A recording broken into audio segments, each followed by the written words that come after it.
how the data is collected, how data is processed. With PDPL, it goes above and beyond in a sense, because it's now not just a checklist, it's a compliance and it's a process and it's legally binding. We cannot stay behind, we have to adapt. So with the new PDPL, what advice would you give an organisation now to make sure they've got the right data privacy controls and solutions in place to help with what's to come, to help prevent data leakage, visual data leakage? What would you advise companies now? They should start benchmarking. First thing they should do, they benchmark themselves. They want to see how the internal processes are happening now, how they obtain data, how they process it, how they store it, how they share it. If we've got, for example, one of our solutions, Blindspot, if people are aware and they're holding accountability, because you can visibly see a watermark, in that case, I think they might be a bit more careful with the data. So your deterrent signs. Yes, exactly.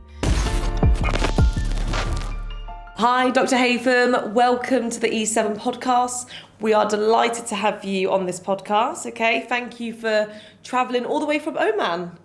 Yeah, thank you very much for having me. I would like to thank you and the crew for putting this together during Ramadan. Absolutely. It's beautiful to have some change, I guess. Yeah, no, definitely. I have dressed for the occasion, of course. I can see. Congrats. Thank you. So look, the reason why I wanted to get you on this podcast, there's been so much going on about data privacy, and I want to get your kind of thoughts and insights on the market, okay? So being from Oman, data privacy in Oman, what is the strategy there? What's happening in Oman at the moment? Well, let's go back a little bit before they're really concentrated in data privacy. Mm-hmm. So we didn't have a Personal Data Protection Law, short PDPL, but it was first introduced in 2023 after a really long time of reading it and redefine it and so on. The reason is privacy was a checklist in cybersecurity. Mm-hmm. So it was a little thing that we put in there, and auditors go around and check, are you collecting data right? Are you processing right? Not a big fuzz. But now there is a huge concern about data privacy, especially when people now in digital age sharing a lot of information. They would like to know where my information goes, how it's been used.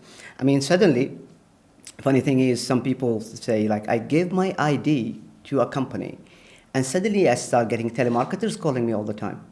I didn't have this issue before.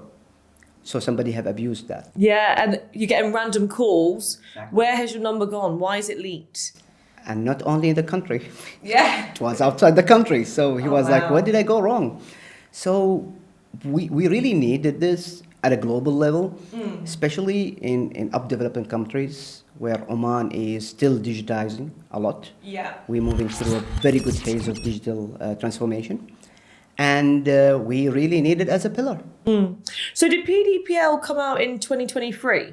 Yes, so it's first introduced, let's say debuted, and then they gave all the companies and organization a year, but they said it's not enough, so they extended to 2026, February 5th. Right, okay. So now, that's now, yeah. Today, it's fully enforceable, and now we could see a lot of frameworks will be built around it in a sectorial level. So when I talk about sectorial level, basically the healthcare system will have their own data privacy collection kind of framework. Yeah. And they will start enforcing auditing on it. So it will be a checklist, plus it's actually a process now. They're gonna go deep, they're gonna see how the data is collected, how data is processed, and above all, did you legally obtain this data? Right, okay, so is this gonna be across every sector? Banks, oil and gas, hospitals, everything? Yes. And they're starting to impose it largely in big organizations, which they follow some sort of standard. Yeah. However, I think smaller to medium-sized companies, they will struggle a little bit. But I can see big organization will fastly adapt. Yeah. They'll be fine. Yeah. Do you know what? I think it's so good to see this happening, because we're seeing so much like visual data being leaked, so much. And it's, I don't know what your thoughts are, but do you see the data's being leaked? Do you see it being more of an internal risk that's happening? Or do you see that data's being leaked because of external factors? Where do you see the biggest kind of area of improvement? Well, both, I would go. Yeah. I would go definitely both. However, it really depends on the size of the organization. Mm-hmm. All right, there is two sides of the story, right? A bigger organization means a lot of controls, right? But again, a lot of ground to cover. So somebody who's an insider, as an insider threat, would be harder to detect because he have all this authority. He can access this data legally. Yeah. You see what I mean? Yeah. However, when there are smaller companies, maybe it's faster to detect because there is one guy, probably he's collecting everything, right? And so the leak comes from you.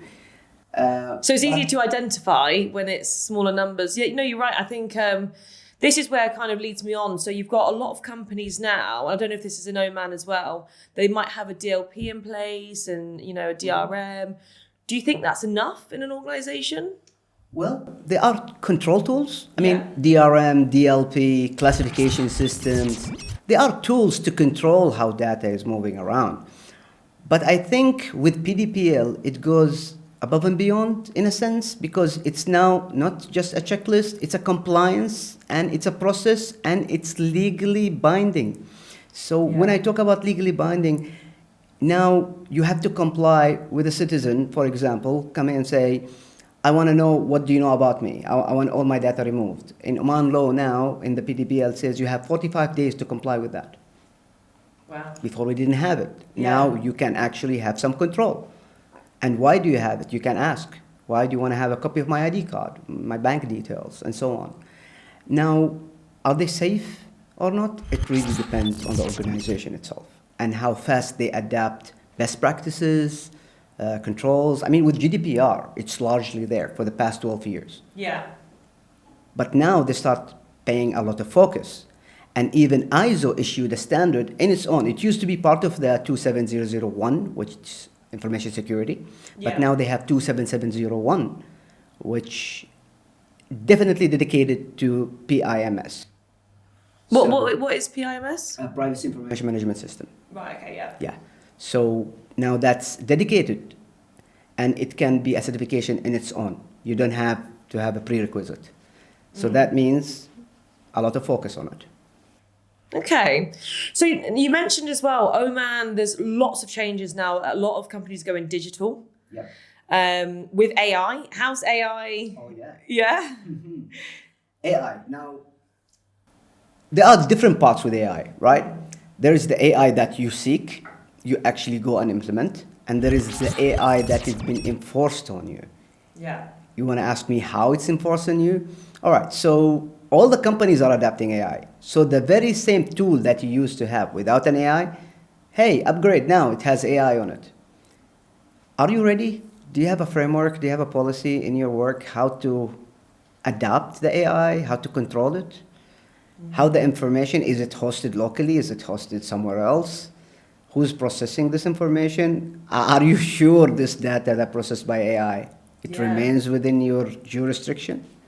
So yeah, I think that's the challenge though, isn't it? It's new, okay? And I think that if you're going to implement it in an organization, how does it react with the other technologies already implemented? Is it actually supporting them? Is it going against them? I think there's so many gray areas still. True, but now a lot of solution, they adhere to those laws and regulation, right? So you could see some big organization offer you an AI and they say, yes, we are in compliance with law and regulation. It's hosted locally. It will be hosted within your space. So the agent will collect the data and will remain in your tenancy. Yeah. Again, there is a lot of controls and audits that will make sure that checks and balances work. However, it's really new thing, and we don't have enough experience with it yet. However, we cannot stay behind. We have to adapt. We have to move. AI is here to help. I give you a good example. In cybersecurity world, instead of me going through 10,000 logs a day, and maybe I'm lucky to notice some stuff, the AI can go fast and then send the appropriate alert to the analyst, and the analyst can now focus on what matters. So it enhances our procedures and days. However, if this AI somehow became rogue and somebody actually managed to change its settings, and you are now blind from the inside, so the very same security tool, it becomes against you, it becomes a spying tool. Yeah, that's the grey area I'm on about. That's a shade of gray, I guess. Yeah. Okay, so I like to ask this question now. I know there's a lot of laws happening in Oman. So with the new PDPL, what advice would you give an organisation now to make sure they've got the right data privacy controls and solutions in place to help with what's to come, to help prevent data leakage, visual data leakage? What would you advise companies now? They should start benchmarking. First thing they should do, they benchmark themselves. They want to see how the internal processes are happening now. Understand how they obtain data, how they process it, how they store it, how they share it. And then try to follow a standard. An international best practice is a standard. And there is no shame asking for help from a professional institutions or from auditing firms or consultants to come and have a look at your system. And they'll say, right, you have a problem here, a weakness here. In order to be adapted fully with PDPL, you need to focus on this area. So most of them, they should start with benchmarking, and they should start analyzing where they are standing. Are they mature enough, semi-mature? Yeah. And then take it from there. But they have to start because it's here. It's enforceable, and they should start. Showing the intent to start or showing that you actually started something, it sends the right signals that you are trying your best. Maybe you need help. You need to be steered in the right direction. So you should start, and you should really adapt something that works in the country. There is no harm asking your colleagues or the other companies, even your competitor, for that matter, is like, well, what you guys do? Well, how are you tackling this? But staying idle, it's not good, especially with the hefty fines there. As well, it's like sometimes I find that companies are like, oh no, we're not going to invest in that solution yet because we don't have a business case for that yet, and we can't get approval on budgets. But it's one of those, it's more of like a prevention. And if you're just going to stay put and wait for that to happen, you can then have big fines. And also there's a lot at loss here, with everything moving so digital. And I think it's really important that companies do invest and know where to, like you said, benchmark, put a plan in place and make sure they can protect the data as much as possible. True. And you said something right. I mean, they need to invest. Why? Because your reputation matters. Yeah, 100%. So if your data is leaked, I mean, let's be frank, all the big organizations around the world, they got hacked and the data was leaked. But what they did is they owned it, some of them, they owned it, and they said, yes, it happens. We advise you to change your password. We're taking measures in place. We're taking matters in our hands. Yeah. However, you need to invest in the human factor that will deploy the controls and the tools. Some people, they go and deploy the tool, but there is no human factor that actually can operate it right. Yeah. So the tool is just sitting there idling, not really fine-tuned, custom-tailored to your organization needs. So invest in human factor. Or when you obtain a tool, make sure your staff are really aware through training and awareness, and they can leverage every inch of that tool. Yeah, awareness is key though. I think that a lot of organizations, especially when it comes to inside leaks, it's the awareness, it's educating the staff, everyone. Everyone is not going to be equipped to knowing what's what. So that's why having that accountability, knowing you're accountable for that piece of document, or what you're sharing is so important. Now, how do you get top management on board? What, from my side? Yeah. Now I'm asking you. Yeah, flipping the table. It depends really. Like you said, critical data and just any data is so important. And I think educating the employees, making it aware, showing the accountability. So the behavior of the employees is really important as well, not just the tools and solutions in place. Yes. So if we've got, for example, one of our solution, Blindspot, if people are aware and they're holding accountability, because you can visibly see a watermark, in that case, I think they might be a bit more careful with the data. So your deterrent signs. Yes, exactly. Again, it's just that accountability.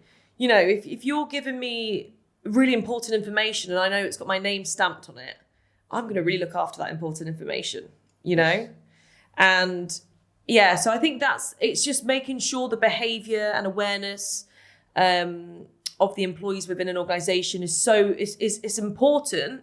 It's also important with the solutions you have in place as well. So I think, they complement one another. It's a combination of both. Yeah. And it's true. Establishing, let's call it a digital aware culture within staff. Yes. I don't want to say cybersecurity. My cybersecurity is the background. However, I would like to say it's a digital culture. Yeah. Because he's going to take that culture to his home. He's going to teach his wife, his kids, and it will spread on to the culture, creating that proper culture, digital aware and a digital citizen person. However, why I look at mandates and government regularities and so on as a key driver? Because I can take it to the top management and say, either you comply or pay the fine. So the cost of paying the fine is really huge. It's better to start somewhere. And I think most organizations should not go full-fledged on software. No, start in small steps. Buy some sort of a tool, but invest on certifications and getting your staff certified. Yeah. Because once they get certified, they can go to the market. They can analyze so many tools in the market today, and they say, well, you know what? Not all of them will work for us. Specifically, this one, maybe it will work for us because we need 1, 2, and 2, and 3, and 4. And as you said, we do a lot of, for example, video conferencing, we share documents and so on. Maybe we need the solution that gives us the watermark here. Yeah. Some of them will say, I don't do a lot of Teams, Zooms, meetings, or so Yeah. online meetings in any platform they would like to use. They say, I don't need it. But you do need it if somebody is logging to your system, fixing it as a third party. Yeah, so in an event of a data breach, let's say, how important is traceability and accountability, do you think, in an organization? It's really important. I don't think only traceability and accountability, but we need to deep dive into how it happened and the impact of the breach, because I want to know how far the breach went, how much data I'm exposed to. Yeah. Now, yes, it's good to know and blame somebody, but let's start stopping the breach and how to, let's say, put it in control, and then we need digital forensics, right? Yeah. They need to tell the story how it happens. So it's really important to have traceability, logs to be enabled, the right logs to be enabled. A lot of organizations, unfortunately, maybe they don't pay a lot of attention in enabling logs for the reason it consumes so much space. And you don't have enough time to review all those logs. Yeah. So sometimes what they do is they just go, let's close it. But in case of the event happened, they'll be like, I wish we had it. At least it will tell us a good chunk of the story. So traceability and accountability, yes, they are there, but I think we should know how fast the spread of that attack and how to control and how deep we should dive. So if the traceability and accountability was already there, how much time is that going to save? So much. Depends on the breach, Yeah. really. I cannot put a figure on it, but that helps. Without it, God knows, really. I can't really tell, but it's huge. Yeah. Yeah. And I'm not really sure, but they say it takes 6 months sometimes to detect there was a breach. 6 months? 6 months. I read it somewhere. I'm not sure. Maybe the team can really look it up. But Yeah. yes, it takes up to 6 months for a breach to be detected. Imagine that loophole or breach is there for 6 months, spying or gathering or doing some intelligence.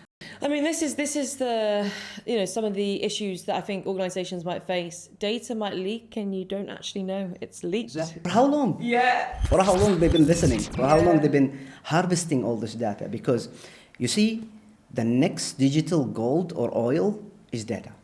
Yeah. Okay, so that leads me on to my next question. What would you say the most common mistakes organizations make when handling sensitive data or like critical data? Okay.